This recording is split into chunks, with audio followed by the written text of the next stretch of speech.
ಬೊಮ್ಮಕಟ್ಟೆ ಗ್ರಾಮಸ್ಥರು ಹೆಸರು ರಾಜೇಶ್ ಅಂತ. ಇದು ಬೊಮ್ಮಕಟ್ಟೆ ಸರ್ವೆ ನಂಬರ್ 115 ಕೆರೆ. ಇದು 26 ಎಕರೆ ಕೆರೆ. ಇದರಾಗೆ 3 ಎಕರೆನ ಸ್ಮಶಾನಕ್ಕೆ ಅಂತೇಳಿ ಡಿ ಸಿ ಅವರು ಆದೇಶ ಮಾಡಿಕೊಟ್ಟಿದ್ದಾರೆ. ಅದು ಸಪ್ರೇಟ್ ಆಗಿದೆ. ಇನ್ನು ಉಳಿದಿದ್ದೆಲ್ಲ ಕೆರೆ ಇದರಲ್ಲೇ ಇದೆ.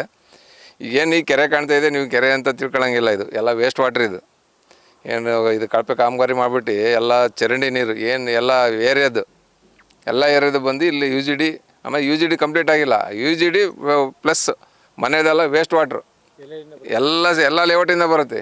ನಮ್ಮದು ಆಶ್ರಯ ಯೋಜನೆ 3,500 ಮನೆ ಇದೆ.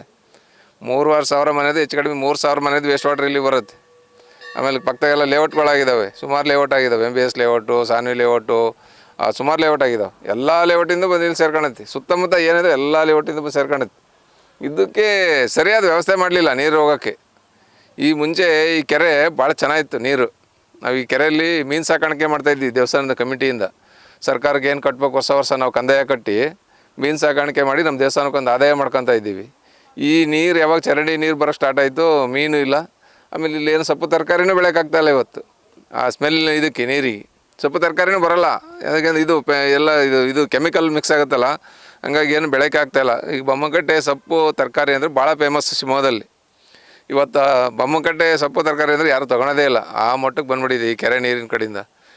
ಇದನ್ನು ಸರಿಯಾದ ವ್ಯವಸ್ಥೆ ಮಾಡಬೇಕು. ನೀರನ್ನು ಹೊರಗಡೆ ಹೋಗಂಗೆ ಮಾಡ್ಬೇಕು. ವೇಸ್ಟ್ ವಾಟ್ರ್ ಏನು ಬರುತ್ತೆ ಎಲ್ಲ ಲೇಔಟಿಂದು ಏನು ಬರುತ್ತೆ ಎಲ್ಲ ನೀರು ಹೊರಗಡೆ ಹೋಗ್ಬೇಕು. ಇದು ಹೊರಗಡೆ ಸೀದಾ ಹೋದರೆ ತುಂಗ ಹಳ್ಳ ಅಂತಿದೆ, ಆ ಹಳ್ಳಕ್ಕೆ ಹೋಗಂಗೆ ವ್ಯವಸ್ಥೆ ಮಾಡ್ಬೋದು. ಸ್ವಲ್ಪ ಈ ಚರಂಡಿ ಎಲ್ಲ ಹೈಟ್ ಮಾಡಿದ್ವಿ. ಈ ಕಾಮಗಾರಿ ನಡೆದೈತೆ. ಕಾಮಗಾರಿಗೆಲ್ಲ ಕೆರೆಯಲ್ಲೆಲ್ಲ ಮುಚ್ಚೋಗಿತ್ತು. ಅದು 2-3 ಅಡಿ ಹೈಟ್ ಆಗಬೇಕಿತ್ತು. ಅವರು ಹೈಟ್ ಮಾಡಿ ಸರಿಯಾಗಿ ವ್ಯವಸ್ಥೆ ಮಾಡಿ ಇಂಜಿನಿಯರ್ಗಳು ಸರಿಯಾಗಿ ಪ್ಲಾನ್ ಮಾಡಲಿಲ್ಲ. ನೀರು ಹೊರಗಡೆ ಹೋಗ್ತಾಯಿಲ್ಲ. ಈಗೆಲ್ಲ ಇಲ್ಲೇ ಸ್ಟಾಕ್ ಆಗೈತೆ. ಇದು ಮುಂಚೆ ಎಲ್ಲ ಭಾಳ ಚೆನ್ನಾಗಿತ್ತು ಕೆರೆ. ಇದು ಕ್ಲೀನ್ ಇತ್ತು. ನೀರು ನಿಂತ್ಕೊಂಡು ನೋಡಿದ್ರೆ ಇದೆ ಸಮುದ್ರ ಕಣ್ಣಂಗೆ ಕಾಣೋದು ನಮಗೆ. ಆ ರೀತಿ ಇತ್ತು ಕೆರೆ. ನಾವು ಸಣ್ಣ ಹುಡುಗಿಂದನೂ ಇದೇ ಕೆರೆಯಲ್ಲಿ ಈಜು ಹೊಡೆದು ನೀರು ಕುಡ್ದು ಬೆಳೆದಿರೋರು. ಈಗ ನೀರೆಲ್ಲ ಮುಟ್ಟೋಕ್ಕೂ ಆಗೋಲ್ಲ, ಆ ಥರ ಐತೆ. ಪ್ರಾಣಿ ಪಕ್ಷಿಗಳು ಸಹ ಕುಡಿಯೋಲ್ಲ ಈ ನೀರನ್ನು. ಪ್ರಾಣಿ ಪಕ್ಷಿಗಳು ಕುಡಿದ್ರೆ ತಕ್ಷಣ ಅವ್ರು ರೋಗ ಬರ್ತಾವೆ. ಅವಕ್ಕೆ ರೋಗ ಬಂದು ಎಷ್ಟೋ ಸತ್ತೋಗಿದ್ದಾವೆ. ಎಷ್ಟೋ ಪ್ರಾಣಿಗಳು ಬಂದು ಈ ಕೆರೆಯಲ್ಲಿ ಬಿದ್ದು ಸತ್ತೋಗಿದ್ದಾವೆ. ಬಿದ್ದರೂ ಗೊತ್ತಾಗೋದೇ ಇಲ್ಲ ಬಿದ್ದಿದ್ದಾವೆ ಅಂತೇಳಿ. ನಮ್ಮೂರಲ್ಲಿ ಇನ್ನೂ ಹೈನುಗಾರಿಕೆ ಭಾಳ ಇದೆ. ಇಲ್ಲಿ ಸುಮಾರು ಏನಿಲ್ಲ ಒಂದೂವರೆ ಸಾವಿರ ಹಸುಗಳು ಸಾಕೊಂಡಿದ್ದಾರೆ ಎಲ್ಲರೂ. ಒಂದು 250 ಮನೆ ಇದೆ ನಮ್ಮದು ಇಲ್ಲಿ ಹಳೆ ಬೊಮ್ಮಕಟ್ಟೆಯಲ್ಲಿ. ಒಂದೂವರೆ ಸಾವಿರ ಹಸುಗಳಿದ್ದಾವೆ. ಯಾವ ಪ್ರಾಣಿಗೆಲ್ಲ ನಾವು ಮನೆಯಲ್ಲೇ ನೀರು ಕುಡಿಸ್ಬೇಕು. ಇವತ್ತು ಎಲ್ಲೂ ತಂದು ಎಲ್ಲೂ ನೀರು ಕುಡಿಯೋಕ್ಕೆ ಎಲ್ಲೂ ವ್ಯವಸ್ಥೆ ಇಲ್ಲ. ಈ ಕೆರೆ ಬಿಟ್ಟರೆ ಎಲ್ಲೂ ಇಲ್ಲ ವ್ಯವಸ್ಥೆ. ಅದು ದಯವಿಟ್ಟು ಇವ್ರು ಏನಿದ್ದಾರೆ ನಮ್ಮ ಜಿಲ್ಲಾ ಉಸ್ತುವಾರಿ ಸಚಿವರು, ನಮ್ಮ MLAರು, ಈ ಸೂಡಾದರು ಎಲ್ಲ ಸೇರಿ ಇದಕ್ಕೊಂದು ವ್ಯವಸ್ಥೆ, ಸರಿಯಾದ ವ್ಯವಸ್ಥೆ ಮಾಡಿ ಒಳ್ಳೆ ಕಾಮಗಾರಿ ಮಾಡಿಕೊಟ್ರೆ ನಮ್ಮ ಹೆಸರು ಉಳಿತೈತೆ. ನಾವು ಸಹ ನೆನೆಸ್ತೀವಿ. ಇಲ್ಲಿ ಏನು ಈ ದೇವಸ್ಥಾನ ಕಟ್ಟಿದ್ದೀವಿ. ದೇವಸ್ಥಾನದಲ್ಲಿ ಈ ದೇವಸ್ಥಾನದ ಮುಂದೆ ಸಂಜೆ ನಾವು ನೆಮ್ಮದಿಯಾಗಿ ಕೂತ್ಕೊಳ್ಳೋಕ್ಕಾಗಲ್ಲ. ಸೊಳ್ಳೆ ಕಾಟ, ಸ್ಮೆಲ್ಲು, ಸಿಕ್ಕಾಪಟ್ಟೆ ಸ್ಮೆಲ್ಲು. ಇದು ಹೋಗ್ಬೇಕು ಅಂದರೆ ನೀರು ಏನು ಬರ್ತಾಯಿದೆ, ಹೊರಗಡೆಯಿಂದ ನೀರು ಬರ್ತಾಯಿದೆ, ವೇಸ್ಟ್ ವಾಟ್ರ್ ಎಲ್ಲ ಹೊರಗಡೆ ಹೋಗ್ಬೇಕದು. ದಯವಿಟ್ಟು ಇದನ್ನು ವ್ಯವಸ್ಥೆ ಮಾಡಿಕೊಡ್ಬೇಕು. ನಾವು ಈಗಾಗಲೇ ಸುಮಾರು ಈ MLAರಿಗೆ MP ಸುಡಾದರಿಗೆ ಎಲ್ಲರಿಗೂ ಸಹ ಮನವಿ ಮಾಡಿದ್ದೀವಿ. ಯಾರೂ ಸಹ ಇದು ಮಾಡಲಿಲ್ಲ. ಈ ಸಣ್ಣ ನೀರಾವರಿ ಇಲಾಖೆಗೆ ಸಂಬಂಧಪಡುತ್ತೆ ಈ ಕೆರೆ. ಇದು ಸಿಟಿಯಲ್ಲಿ ಬರೋದ್ರಿಂದ ಸೂಡಾದರು ಇದನ್ನು ಕಾಮಗಾರಿ ಮಾಡ್ಬೋದು. ಅವರು ಸಹ ಯಾವುದೇ ಕಾಮಗಾರಿ ಹಾಕ್ಕೊಡ್ತಾ ಇಲ್ಲ. ಅವ್ರಿಗೂ ಸಹ ನಿಮ್ಮ ಮೂಲಕ ನಾವು ಮನವಿ ಮಾಡ್ಕೊಳ್ತಾ ಇದ್ದೀವಿ. ನೀವು ಇದನ್ನು ಈ ಕೆರೆಯನ್ನು ಅಭಿವೃದ್ಧಿ ಮಾಡಿಕೊಡ್ರಿ.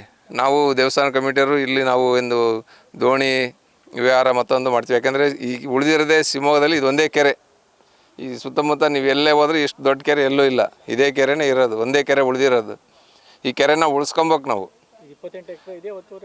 ಕೆರೆ ಎಲ್ಲೂ ಒತ್ತುವರಿ ಆಗಿಲ್ಲ. ಒತ್ತುವರಿ ಎಲ್ಲ ಬಿಡಿಸಿದ್ದೀವಿ. ಕೆರೆ ಸುಮಾರು ಸರಿ ನಾವೇ ಎಲ್ಲ ಅಳತೆಗೆ ಹಾಕ್ಸಿ ಆ ಕೆರೆ ಬಿಡಿಸಿದ್ದೀವಿ. ಆಮೇಲೆ ಗೌರ್ಮೆಂಟ್ನವರು ಸಹ ಇವರು ಸರ್ವೆ ಡಿಪಾರ್ಟ್ಮೆಂಟವರು ತಹಸೀಲ್ದಾರ್ ಲೆವೆಲಲ್ಲಿ ಇದನ್ನೆಲ್ಲ ನಿಂತ್ಬಿಟ್ಟು ಕ್ಲೀನಾಗಿ ಎಲ್ಲ ಒತ್ತುವರಿ ಎಲ್ಲ ಬಿಡಿಸಿದ್ದಾರೆ. ಆಮೇಲೆ ಕೆರೆ ಮೇಲ್ಗಡೆ ಎಲ್ಲ ಪಾತ್ವೆ ಮಾಡಿದ್ದಾರೆ. ಆ ಪಾತ್ವೆನೂ ಸಹ ಯೂಸ್ ಆಗ್ತಾಯಿಲ್ಲ ಇವತ್ತು. ಆ ವಾಸನೆಗೆ ಯಾರು ವಾಕೆ ಮಾಡ್ತಾಯಿಲ್ಲ, ಸ್ಮೆಲ್ಲಿಗೆ. ಎಲ್ಲ ಚೆನ್ನಾಗಿ ಮಾಡಿದ್ದಾರೆ. ನಿಮಗೆಲ್ಲ ಕಾಣ್ತಾ ಇದೆ ನೋಡಿರಿ. ಎಲ್ಲ ಬೆಳ್ಕೊಂಡಿದೆ, ಗಿಡ ಗಂಟಿ ಬೆಳ್ಕೊಂಡಿದೆ. ಯಾರು ಓಡಾಡೋಕ್ಕಾಗಲ್ಲ. ಚೆನ್ನಾಗಿ ಮಾಡಿದ್ದಾರೆ ಕಾಮಗಾರಿ. ವಾಕ್ ಮಾಡಲಿ ಜನ ಅಂತೇಳಿ ಇವತ್ತು ವಾಕ್ ಮಾಡೋಕ್ಕಾಗ್ತಾಯಿಲ್ಲ ಈ ಸ್ಮೆಲ್ಲಿಗೆ ಮತ್ತು ಗಿಡ ಗಂಟಿ ಬೆಳ್ಕೊಂಡಿರೋದ್ರಿಂದ. ದಯವಿಟ್ಟು ತಮ್ಮ ಮೂಲಕ ನಾವು ಮನವಿ ಮಾಡ್ತಾಯಿದ್ದೀವಿ. ಇದನ್ನು ಒಳ್ಳೆ ವ್ಯವಸ್ಥಿತ ರೀತಿಯಲ್ಲಿ ನಮ್ಮ ಕೆರೆ ಉಳಿಸ್ಕೊಡ್ಬೇಕು ಅಂತ ತಮ್ಮ ಮೂಲಕ, ಮಾಧ್ಯಮದ ಮೂಲಕ ನಾವೆಲ್ಲರಿಗೂ ಸಹ ಮನವಿ ಮಾಡ್ಕೊತಾ ಇದ್ದೀವಿ. ನಮ್ಮ ಹೆಸರು ಚಂದ್ರು ಅಂತ. ಇದೇ ಬೊಮ್ಮನಕಟ್ಟೆ ಗ್ರಾಮದವರು, ಹಳೆ ಬೊಮ್ಮನಕಟ್ಟೆ ಗ್ರಾಮದವರು. ಈ ಕೆರೆ ಸುಮಾರು 26-30 ಎಕರೆ ಇದೆ. ಇಡೀ ಶಿವಮೊಗ್ಗದಲ್ಲಿ ಯಾವ ಕೆರೆನೂ ಇಲ್ಲ. ಶಿವಮೊಗ್ಗ ಸೆಂಟ್ರಲ್ಲಿ ಈ ಕೆರೆ ಇದೆ. ಎಷ್ಟು ಅಭಿವೃದ್ಧಿ ಮಾಡ್ಬೋದು. ಇದು ರಾಜಕಾರಣ ಜಾಸ್ತಿ ಆಗ್ತಾಯಿದೆ. ರಾಜಕೀಯದವ್ರು ಯಾವುದಕ್ಕೋ ದುಡ್ಡು ಹಾಕ್ತಾರೆ. ಇಂಥದ್ದು ಅಭಿವೃದ್ಧಿ ಮಾಡಬೇಕು ಅಂತ ಅವ್ರಿಗೆ ಇನ್ನೂ ಅನ್ನಿಸ್ತಾನೇ ಇಲ್ಲ. ಬರ್ತಾರೆ, ನೋಡ್ಕೊತಾರೆ, ಹೋಗ್ತಾರೆ. ಒಂದು ಸರಿ ಕಾಮಗಾರಿ ಕೊಟ್ಟವರಿಗೆ ಅವರು ಏನು ಮಾಡಿದ್ರೆ ಗೊತ್ತಿಲ್ಲ. ಕೆಲಸ ಮಾಡಿದ್ರು, ಈ ಕೆಲಸ ಮಾಡಿದ್ರು ಅಂದರೆ ಚರಂಡಿಯ ಹೈಟ್ ಮಾಡಲಿಲ್ಲಂಗೆ ಕೆಳಗೆ ಬಿಟ್ಟರು, ಎಲ್ಲ ಚರಂಡಿ ನೀರು ಎಲ್ಲ ಕೆರೆಗೆ ಮತ್ತೆ ಶೇಖರಣೆ ಆಯಿತು. ಅದಕ್ಕೊಂದು ಸ್ಲ್ಯಾಬು ಹಾಕಲಿಲ್ಲ ಚರಂಡಿಗೆ, ಎಷ್ಟು ದನ ಕರುಗಳು ಬಿದ್ದವು. ಆ ಗಮನನೇ ಯಾವುದೇ ಇದು ಅಧಿಕಾರಿಗಳು ಹೇಳಿದ್ರು ಅವರೇನು ತಲೆಗೆ ಹಾಕೋಣಲ್ಲ ಅವರು. ಯಾಕೆಂದರೆ ಆಯಿತು, ಕೆಲಸ ಆಯಿತು, ಜೇಬಿಗೆ ದುಡ್ಡು ಬಂತು. ಕೆರೆಗೆ ಸೇರ್ಕೊಂತಾರಿಂದ ಯಾವ ಸೊಪ್ಪು ತರಕಾರಿ ಅಂದರೆ ಇಡೀ ಸುತ್ತಮುತ್ತ ಎಲ್ಲೂ ಬೆಳೀತಿರಲಿಲ್ಲ ತರಕಾರಿ ಅಂದರೆ ಬೊಮ್ಮನಕಟ್ಟೆಯಲ್ಲಿ ಅತಿ ಹೆಚ್ಚು ಬೆಳೀತಾಯಿದ್ದು. ಈ ನೀರಿನ ಕಡೆಯಿಂದನೇ ಬೆಳೆಯೋದು ಬಿಟ್ಟು ಬೇರೆ ಕಡೆ ಹೋಗಿ ಬೆಳೀತಿದ್ದಾರೆ. ಇಲ್ಲಿ ಬೇಕಾದಷ್ಟು ನೀರು ಅವಾಗ ಚೆನ್ನಾಗಿತ್ತು ನೀರು, ಈ ಕೊಳಚೆ ನೀರು ಅಂತ ಯಾರು ತರಕಾರಿ ತೊಗೊಳ್ತಾಯಿಲ್ಲ, ಸೊಪ್ಪು ತೊಗೊಳಲ್ಲ. ಹಂಗಾಗಿ ಬೇರೆ ಕಡೆ ಹೋಗಿ ಬೆಳೀತಿದ್ದಾರೆ.